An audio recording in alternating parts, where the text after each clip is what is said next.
Mugamba mutya abali ku channel yaffe eyitibwa Kyayiti YouTube channel yaffe kimbasaba mugende maaso n'ogyegattako. Olunaku olwaleero njagala tutunuulire watermelon eyo bwezityo bwe zifaanana. Watermelon fruits oba tubiyite ebibala ebiriibwa ebikolebwamu juice omuwoomu obulungi ate ng'erudda ddagala. Watermelon eyo erina omugaso nnyo naddala ku mibiri gyaffe. Watermelon eyo singa obeera ogyemanyiiza okubeera ng'ogirya ogikubamu juice n'obeera ng'onywa ka juice ako eky'amazima omubiri gw'ogenda kuba oguwadde ekyo ekigenda okuguyamba okubeera nga tegulumbibwa ndwadde ez'enjawulo.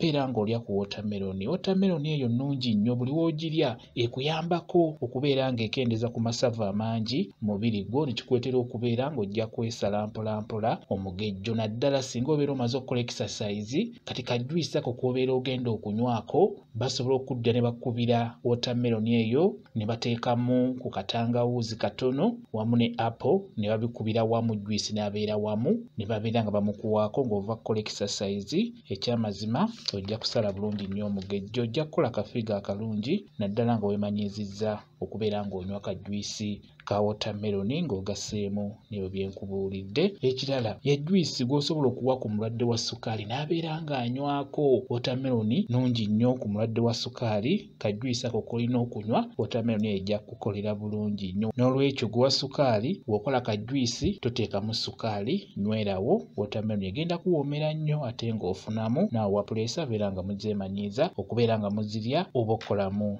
ka juice. Nga bwe nkugambye nti watermelon eyo eyamba emibiri gyaffe. Buli w'oginywa ng'oginywedde ka juice oba buli w'ogirya omubiri gwo guba tegujja kulumbibwa ndwadde ezisinga okusumbuwa olususu. Ensusu zaffe zirumbibwa nnyo endwadde ez'enjawulo naye buli weemanyiiza okulya nnyo watermelon eyo endwadde z'olususu tezijja kulumbalumba. Watermelon nnungi nnyo mu kukuuma olususu nga terulumbibwa ndwadde ezo ez'enjawulo. N'ekirala naawe ng'oyagala okukuuma amaaso go nga galaba bulungi beera ng'okuba ka juice ka watermelon.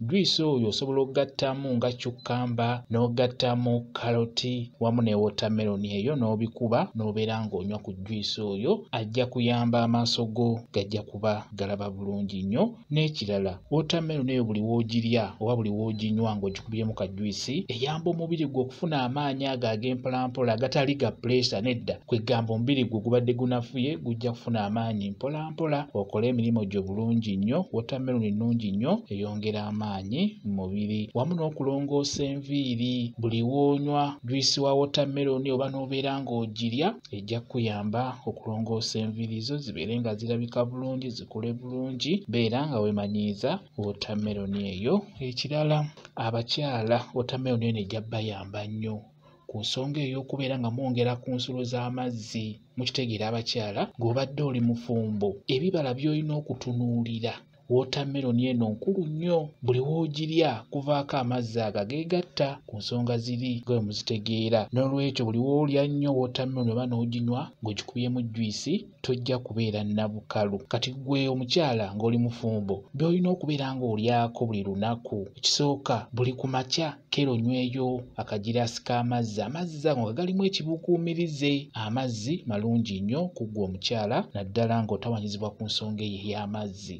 Ekirala buli lunaku beera ng'olyayo ka watermelon. Osobola n'okukyusa ku bibala eby'enjawulo nga bwe tujja obbitunuulira naye nga ku ebyo ebibala waliwo ne kye bayita ekitaffeeri, nakyo kirungi nnyo ku nsonga eyo ey'amazzi ag'ekikyala. Tujja kitunuulira ekitaffeeri naye ng'ekikulu kya byonna wano tutunuulira watermelon. Ejja kuyamba gwe omukyala okwongera okusumulula ensulo zo ez'amazzi. Beera ng'ogirya, beera ng'ogikuba mu juice.